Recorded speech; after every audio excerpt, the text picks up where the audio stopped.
And welcome. Our top story this hour, the war in Ukraine is now in its second year. The US and Germany have worked closely to supply Ukraine with military and humanitarian assistance.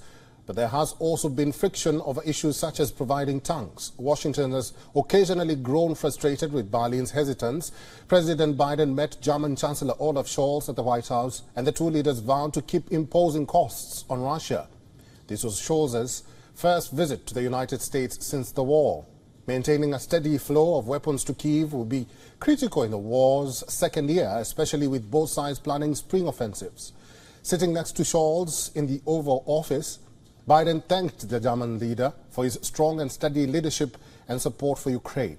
The US president hailed Scholz's decision to sharply increase Germany's military spending and diversify energy sources away from Russia. Biden said the two nations are making the NATO alliance stronger as the United States announced a new military aid package for Ukraine. I know it's not been easy, very difficult for you. Together we work lockstep to supply critical security assistance to Ukraine, and from everything from what we've done in lockstep, ammunition, artillery, armored tanks, air defense systems, and we've been together throughout this. You help Ukraine meet its basic needs like food, health, heating, and you continue to give them, maintain the pressure on Putin, and it is undercutting his ability to fight this war. And so as NATO allies, we're making the alliance stronger and more capable. Worth $400 million, the latest package includes ammunition and tactical bridges to move tanks and armored vehicles.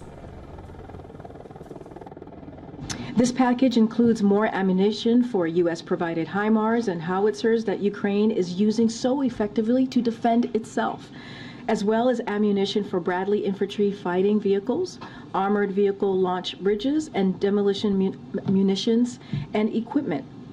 The United States will continue to rally the world to support Ukraine. The German Chancellor stated that Western allies will support Ukraine for as long as it takes. Let me just say this is a very, very important year because of the very dangerous threat to peace that comes from Russia invading Ukraine. And it's really important that we acted together, that we organized our lockstep, and that we made it feasible that we can give the necessary support to Ukraine during all this time. And at this time, I think it is very important that we give the message that we will continue to do so as long as it takes and as long as it is necessary, and that we are ready also for staying with the Ukrainians as long as it is necessary. Scholz's brief one-day trip was his second to the White House since taking office in December 2021. The German Chancellor's trip lacked the customary press conference where the two leaders take questions from reporters representing both countries. Biden's national security advisor also met one-on-one with his German counterpart. As per reports, Washington has begun consulting with allies about imposing possible sanctions on China should Beijing provide military support to Russia. Germany has typically taken a much less hawkish stance than the United States on China, its top trading partner. But on Thursday, Scholz sent a strong warning to China over any deliveries of weapons to Russia. He appealed to Beijing to pressure Russia to pull back its forces, a speech noted and welcomed by U.S. officials.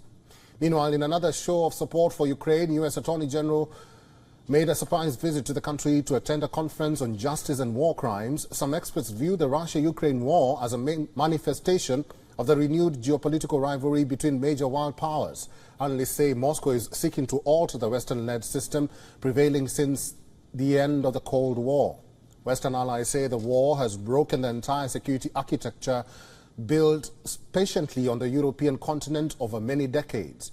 The 30-nation NATO alliance says it is doing everything possible to avert a war similar to the one that ravaged Europe some 80 years ago. Well, we were earlier joined by Colonel David B. Desroches, who is a retired. He's also a professor at the Near East South Asia Center for Strategic Studies, National Defense University, and this is what he had to say.